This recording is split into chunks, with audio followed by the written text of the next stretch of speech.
मेरा नाम है हरिया, मैं काम करता हूँ बहुत बढ़िया, खाता हूँ खाना और रोज गाता हूँ गाना। अरे यार, आज तो बहुत देर हो गई। इस खतरनाक जंगल को देखकर तो मेरे हाथ पैर ठंडे हो गए हैं।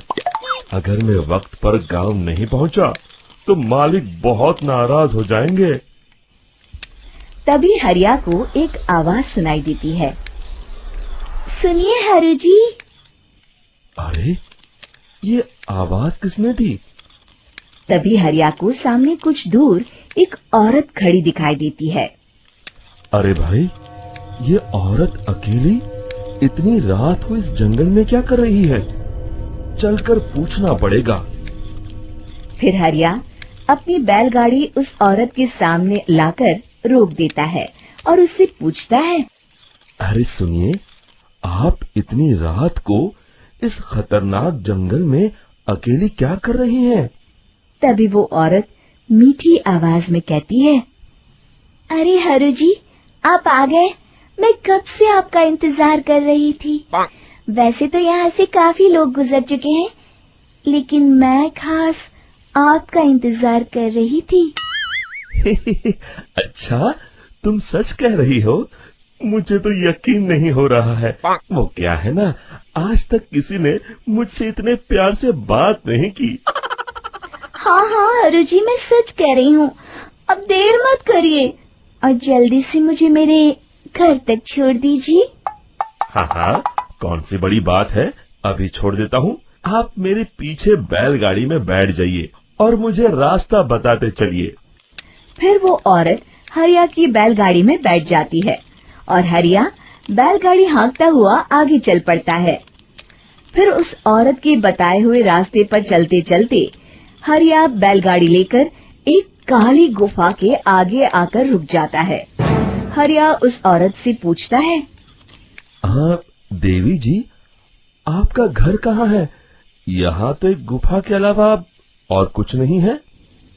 तभी अचानक वो औरत हवा में उड़ने लगती है।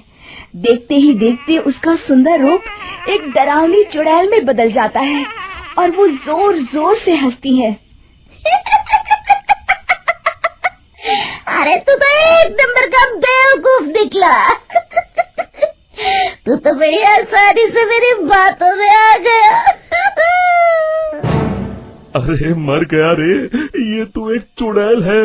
हे भगवान बचा ले, ये तो बड़ी डरावनी दिखाई दे रही है।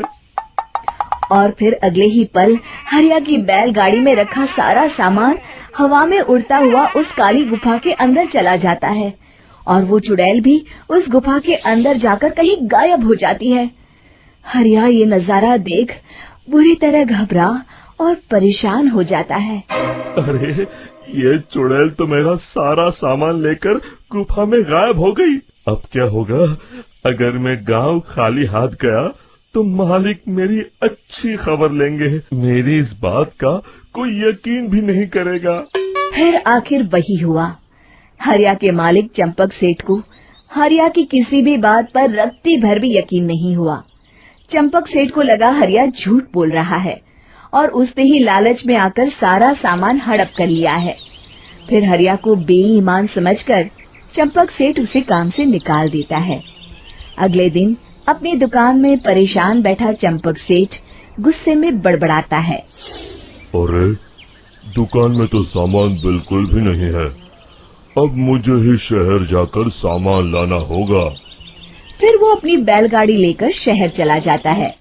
शहर से सामान लेकर जब चंपक सेठ वापस गांव लौट रहा होता है, तभी उसे एक आवाज सुनाई देती है।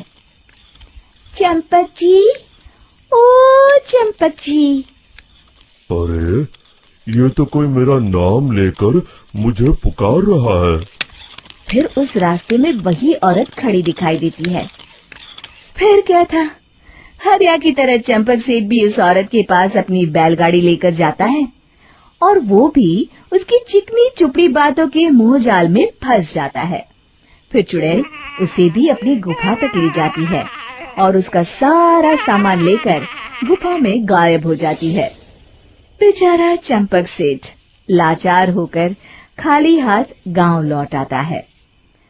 फिर ये उस जंगल में रोज की बात हो जाती है। जो कोई भी शहर से कुछ लेकर गांव की तरफ लौटता, वो चुड़ैल उसे बेवकूफ बनाकर उसका सारा सामान लेकर गुफा में गायब हो जाती। एक दिन हरिया एक लकड़हारे को उसी जंगल की तरफ जाते हुए देखता है। फिर हरिया उसे रोकते हुए कहता है, अरे भाई, क्यों अपनी मौत को दावत दे रहे हो? मेरी बात मानो, आगे जंगल में मत जाओ, वहाँ एक बड़ी भयानक चुड़ैल रहती है। लकड़हारा हरिया की बातों को नजरअंदाज करते हुए कहता है, अरे भाई, मुझे पहले ही बहुत देर हो चुकी है, मुझे जाने दो भाई। शाम तक लकड़ियाँ काट कर शहर के बाजार में बेचना है। तुम अपनी ये कहानी किसी फुर्सत में बैठे इंसान को सुनाओ, मैं तो चला। इतना कहकर लकड़हारा वहाँ से आगे जंगल की तरफ चला जाता है। फिर अगले दिन गांव के मुखिया के घर के बाहर बहुत सारे लोग जमा हो जाते हैं। तभी हाथ में कुल्हाड़ी लिए खड़ा लकड़हारा कहता है, अरे मुखिया जी, अब आप ही हमें बचाइए उस जंगल वाली चुड़ैल से। हमारा सारा काम तो शहर से ही होता है। अरे मुखिया जी, उस चुड़ैल की वजह से तो मैं पूरी तरह बर्बाद हो गया हूँ।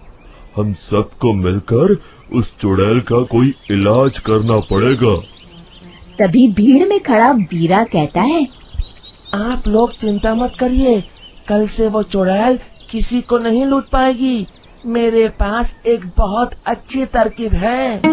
तभी चंपक सेठ उसका मजाक उड़ाते हुए कहता है, अरे तेरा नाम वीरा है तो क्या हुआ? तूने अभी उस चुड़ैल को देखा नहीं है? जाकर अपना काम कर, बड़ा आया। तब मुखिया जी कहते हैं, नहीं चंपक सेठ, मुझे लगता है हमें इस लड़के को एक मौका देना चाहिए। फिर सभी गांव वाले मुखिया जी की बातों से सहमत हो जाते हैं और वीरा शाम को एक बैलगाड़ी में कुछ सामान लादकर उस जंगल की ओर चल देता है। वीरा, ओ वीरा, कहाँ जा रहा है? तभी वीरा मुड़ के देखता है, वही चुड़ैल एक औरत के रूप में खड़ी है। अरे बहन जी, मैं आपको ही ढूंढ रहा था। देखिए, मैं आपके लिए क्या लाया हूँ। हैं? अरे वाह, तो खुद मेरे लिए इतना सामान लाया है। तू ही अकेला गांव में समझदार है। जरा देखो, मैं भी खोल के, बड़े भूख लगी है। जैसे ही चुड़ैल उस सामान पर से कपड़ा हटाती है, एक भगवान शिव की तेज रोशनी उसके अंदर मूर्ति से निकलती है और चुड़ैल अपने असली रूप में आकर जलने लगती है। अरे मैं जल रही हूँ, बचाओ! बचाओ! ओम नमः शिवाय, मर गई मैं! देखते ही देखते वो चुड़ैल राख के साथ उड़ जाती है और सभी गांव वाले भी वहां जाते हैं। शिक्षा बुराई पे सदा अच्छाई की ही जीत होती है।